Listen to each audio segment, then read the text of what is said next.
Hello, this is Singletrack magazine. I'm Benji, and in this video we're going to look at this, the OneUp Dropper V2 Post.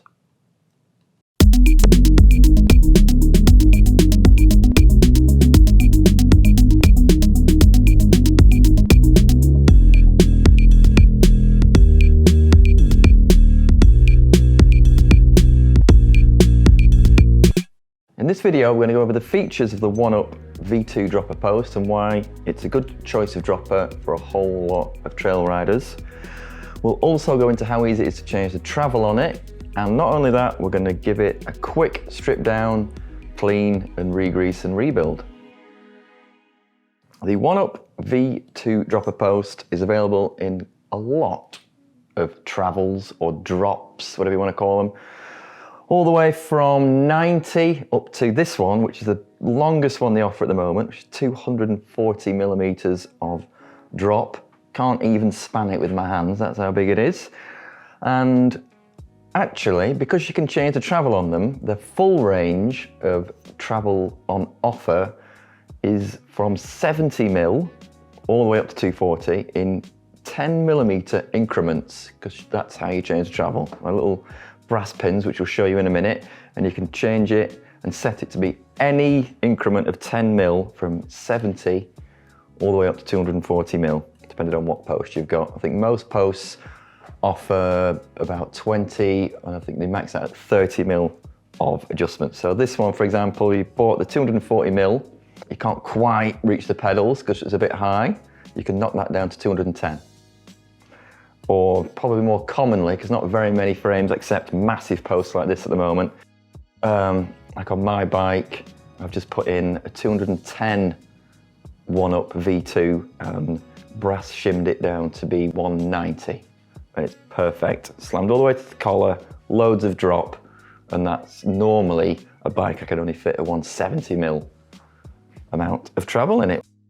And diameters, you've got 30.9, 31.6, you've got the big new thing, 34.9. You can even get 27.2 internally routed posts in travels of 90 and 120 mil.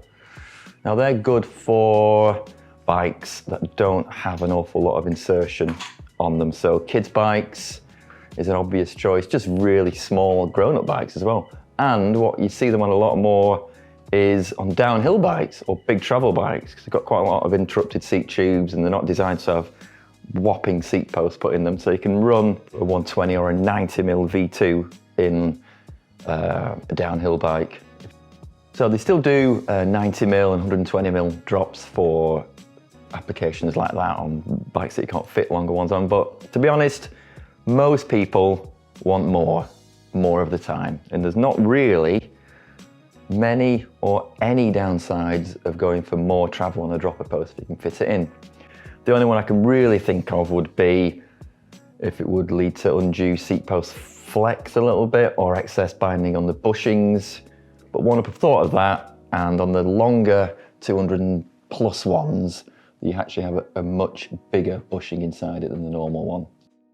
The travel adjust is one of the best things about the post really, and it future-proofs or it just makes it more useful on more bikes. So if you've got more than one bike, or you're going to get a bike in future that you can probably unleash a bit more travel out of it, you can then keep the same post and move it on. Change the pins around inside, it takes about 2 minutes, which will show you, and you can keep rolling with it. And it's also, as well as offering the travel adjustment, loads of drop in quite a modest amount of length. It's just a really good post to have anyway.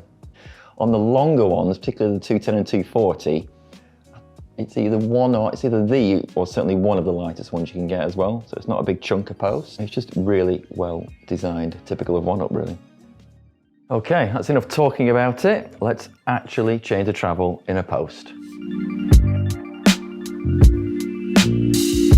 It's easier done if it's actually in a bike, because it's just there being held in place. But for the sake of videoing it, we'll do it in our hands like this using our little thumb on the actuator. So fully extended post, you need to compress it to the middle part. And then you can use a pipe strap or a rubber glove, but it's probably not been done up too tight. So there we are. Take that top collar up, slide it up to the neck, and then actuate the post to full. There we go. And that's the bushing you can suddenly see. Put that a little out the way as well. Now, around there you can see the 3 recesses where you put in the amount of pins that you need to reduce the travel by how much you want to reduce it by. They are 10 mil long, so if you want to reduce it just by 10 mil, so we can reduce this 241 to 230 to make it fit our bikes a bit better and our saddle height.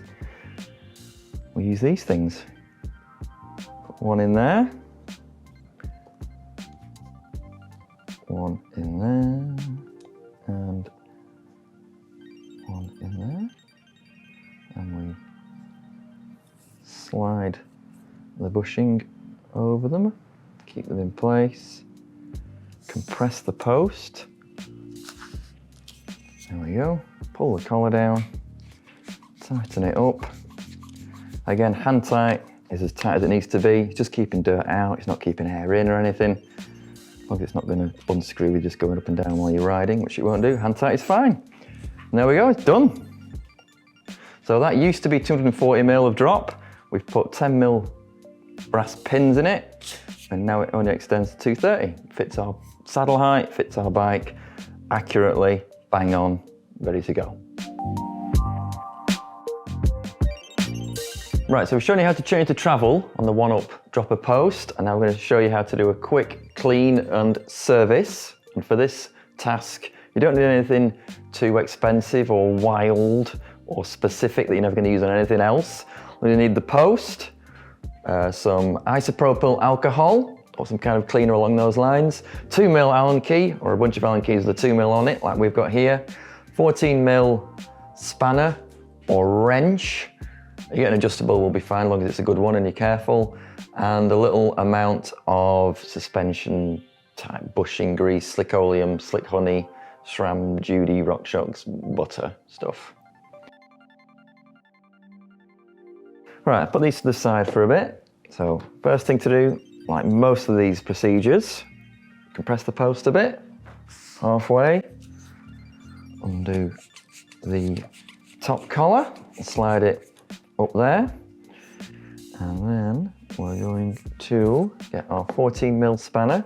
Now if you've never done this before and it's from the factory, it might be a bit tighter than this, so you might want to hold that in some soft jaw clamps or just get someone else to help you, because it can be quite stiff. But again, if it's got a saddle on it, it's quite easy just to hold that. Get it moving, there we go. Doesn't even need the spanner, shouldn't that do it with your hands after that bit? Now this is new, so it's not going to look that dirty at all in there, but if we can use our imaginations and think, oh, it's all gone black, or more likely, there's none of this stuff left in it. So that's what happens really, they run dry and then it starts to score the stanchion at the top. 2 mil Allen key. You've got some bolts in here, which is the head side, that's the head side. Get them in, take those off first. Those come all the way out. You don't have to guess or work out how far anything. Take them fully out. There's one of 2. And there's the second one. And that just comes off now. That's the actuator. There it is, put that there. This little guide pin. That is what, when you're doing that on your thumb, on your handlebars, that's what's pushing up. All that is pushing up to the mechanism that's actually up here. So that can come out. It's probably gonna look like that even on a very old post. You can get a little bit of grease from this packet. Squidge it out a little bit, not a lot. Let's pop that in. Don't use normal grease that you use for headsets or hubs, because it will just make the whole thing really drag, and that will make the experience at your thumb a bit rubbish as well. So almost put some on and then wipe it off as much as you can. Put it back in there. Just done that bit. Now, I'll pull it out actually. Quite good to have a look at it. There you go. The actuator's off, so the whole thing will come apart now. Now this looks brand new, because it is brand new, but that is good indication of just how well assembled and how well they're put together at OneUp really. There's not loads of grease, but there's also not a dearth of grease either. There's a decent amount on there. There wouldn't be, once you've had it, I wouldn't even do it every year. I mean, I tend to do it every 2 years or something like that. So every year or a couple of years, you might just want to keep it in top form. Chances are you open it looks like this. But now we've got it open, we've begun the process. We don't really have to clean this one, do we? But we will do. Let's just clean it down. Be careful not to lose those brass things. They don't like to come out actually. Once they're in, they're quite happy to stay in there. So get rid of anything that's on there. Again, the dust wipers on these things are pretty good, so I wouldn't expect it to be that dirty really. You can get your isopropyl alcohol on there. Can you imagine that? You can use disc brake cleaner as well. Do that and make sure you use a lint-free cloth would be good. Clean it all up. And then let's get some on there.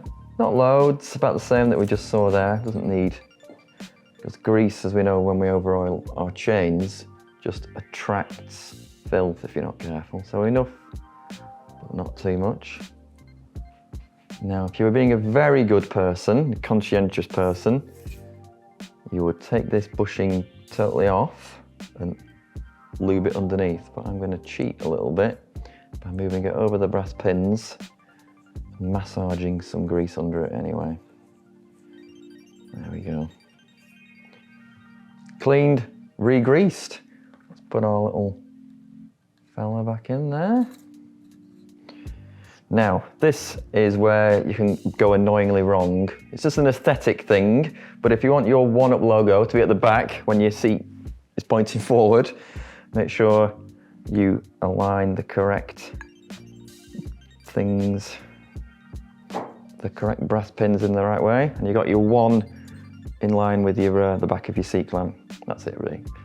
If you put it in the wrong way and you'll string it all back together, you sit there and you look, oh, my logo's off to the side. Well annoying. Unless you want it off to the side. You can be jazzy like that, but you can do that. There we are. Let's put that back down there. There's the bumper still on it. Reattach this thing.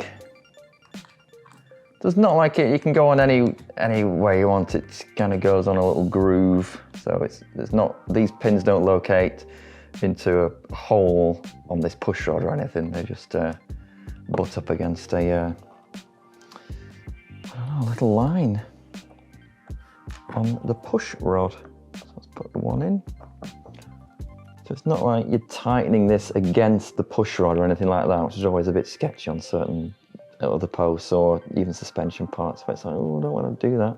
You're just screwing these bolts into this green actuator itself. You're not going anywhere near this thing. Hand tight is fine. And then hand tight probably isn't fine on this. I'd do it without turning into a gorilla. Just do it. That'll do. Now push that into there. Put the lock, not lock ring is it? It's a seat collar. Hand tight is fine for that. That is a cleaned out, re-greased OneUp V2 post, ready for another year or two of riding. Done. That's the clean out and re-grease job done.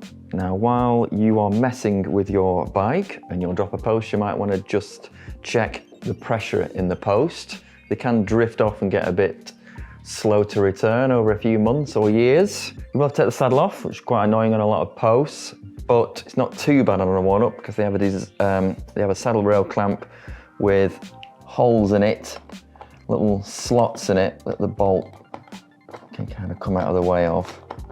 So it's one of the better ones. And you can have a look at the pressure. Take that out of the way. Under there is a Schrader cap. Do that and you're away. So that's your pressure under there.